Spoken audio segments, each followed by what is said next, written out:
Vivimos en un mundo lleno de titulares, ¿verdad? Y con tanto ruido es muy fácil perder la perspectiva. Por eso, en este análisis vamos a intentar ir un poco más allá de la noticia del día, para entender la escala real y, sobre todo, el coste humano de los conflictos que marcan nuestro presente. Usaremos datos y contexto histórico para tener una imagen mucho más nítida. 110 millones. Es una cifra que cuesta hasta imaginar, ¿eh? Pues bueno, a mediados de 2023 ese era el número de personas que habían sido desplazadas a la fuerza en todo el mundo. Es un récord histórico, una barbaridad, provocado por conflictos, por violencia, por persecución, y nos obliga a mirar más de cerca qué está pasando. Vale, ¿y cómo vamos a abordar todo esto? Pues mira, este es el plan. Primero, una visión general. Luego, vamos a meternos de lleno en tres conflictos clave: Sudán, Ucrania y Gaza. Después, conectaremos todos los datos para ver el impacto humano a escala global. Y terminaremos con una pregunta que es fundamental. ¿De verdad estamos prestando la atención que deberíamos? Empezamos nuestro recorrido en Sudán. Es un conflicto que viene de lejos, con unas raíces muy profundas, pero que en 2023, explotó de una forma dramática, y lo que ha desencadenado es una de las peores crisis humanitarias de todo el planeta, sin exagerar. A ver, ¿cómo empezó todo? Pues la mecha se prendió el 15 de abril de 2023. Básicamente fue una lucha por el poder entre los dos generales más importantes del país que lo sumió todo en el caos. La violencia se extendió como la pólvora, sobre todo en la región de Darfur, que ya venía muy castigada. Y para complicarlo todo todavía más, el conflicto se internacionalizó muy rápido. Otros países empezaron a meter dinero y armas, cada uno apoyando a un bando por sus propios intereses. Y claro, eso aleja cualquier posibilidad de paz. Y el impacto en la gente de a pie ha sido catastrófico. En solo los primeros 8 meses, más de 7,5 millones de personas tuvieron que abandonar sus casas. Es una de las crisis de desplazamiento interno más grandes y rápidas del mundo. Ocurrió, como quien dice, en un abrir y cerrar de ojos. La violencia, además, ha sido de una intensidad brutal. En ese mismo periodo de tiempo, más de 13.000 personas fueron asesinadas. Y hay que pensar que detrás de cada uno de estos números hay una vida, una historia, una familia completamente destrozada. Y la situación en Darfur es que es especialmente alarmante. 20 años después de que ya hubiera un genocidio allí, informes de Naciones Unidas están advirtiendo de que podría estar ocurriendo otro. La definición legal de genocidio, la que vemos aquí, es que te pone los pelos de punta, porque nos ayuda a entender la gravedad del aviso. No hablamos solo de violencia, sino de una posible intención de aniquilar a todo un grupo de personas. Vale, de Sudán nos vamos ahora a un conflicto que seguro que ha sonado mucho más en los medios, la guerra en Ucrania. Pero ojo, para entender de verdad la invasión de 2022, es que es crucial echar la vista atrás.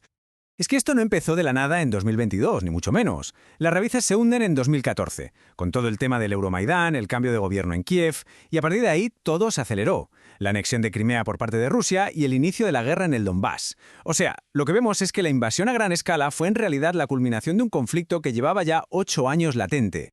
El coste humano dentro de Ucrania es inmenso. Se calcula que 17,6 millones de personas necesitan ayuda humanitaria para sobrevivir. Para que nos hagamos una idea, es casi el 40% de la población que tenía el país antes de la guerra. Una barbaridad. Y claro, el éxodo ha sido masivo. A mediados de 2023 ya había casi 6 millones de personas de Ucrania registradas como refugiadas en otros países. Esto la ha convertido en una de las mayores crisis de refugiados a nivel mundial en décadas. Bien, y nuestro tercer caso nos lleva a uno de los conflictos más largos y complejos del mundo, la situación en Israel y Palestina. Nos vamos a centrar sobre todo en la crisis humanitaria en Gaza, una zona que lleva décadas marcada por la ocupación y un bloqueo por aire, mar y tierra que lo ha condicionado absolutamente todo y que, claro, ha tenido un coste humano devastador. Para entender de verdad la raíz del problema, hay que mirar el contexto general. Y aquí organizaciones de peso como Amnistía Internacional o expertos de la ONU han llegado a una conclusión muy seria: que el sistema que Israel impone sobre la población palestina constituye apartheid. Y ojo, esto no es una opinión, es una conclusión legal basada en un sistema de opresión y discriminación que afecta a todo, a la libertad de movimiento, al acceso al agua, a la sanidad.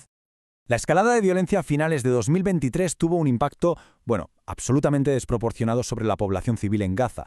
De las más de 30.000 muertes que se reportaron, se calcula que aproximadamente el 70% fueron mujeres y menores. Solo esta cifra ya cuenta una historia tremenda sobre quién soporta el mayor peso del conflicto.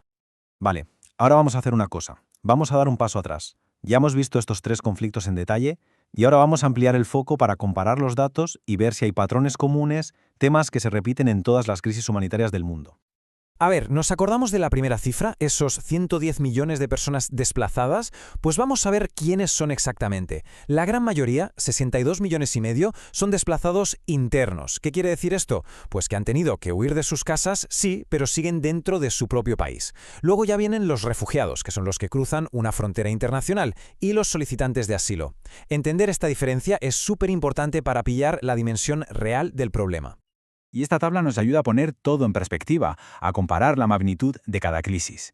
Fijaos, Sudán generó una barbaridad de desplazados internos en poquísimo tiempo. Ucrania, por otro lado, tiene cifras gigantescas tanto dentro como fuera de sus fronteras. Y no podemos olvidarnos de Siria, que si sumamos las dos cosas, sigue siendo la mayor crisis de desplazamiento del mundo. Casi 13 millones de personas que no pueden volver a su casa.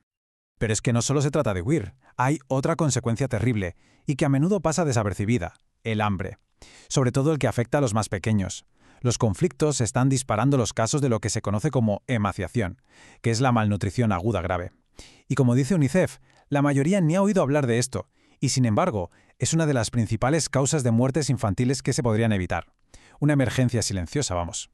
Y por desgracia, la lista no acaba aquí. La inestabilidad es global y hay muchísimas otras crisis muy graves que también merecen nuestra atención. Pensemos, por ejemplo, en Haití, donde el Estado prácticamente ha desaparecido y la gente vive aterrorizada por la violencia de las bandas, o en el Tíbet, con décadas de represión cultural y religiosa, o en la región china de Xinjiang, donde hay informes muy serios sobre posibles crímenes contra la humanidad hacia la población uigur.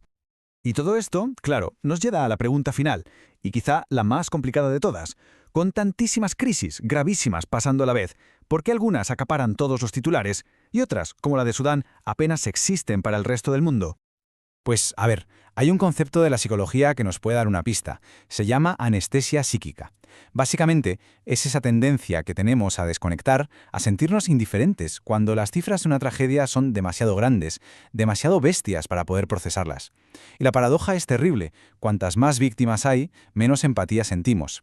Es como un mecanismo de defensa, sí, pero uno que tiene consecuencias muy, muy reales para millones de personas. Así que al final la cosa es esta. Vivimos en una época de crisis que se solapan, y a todas las llamamos sin precedentes.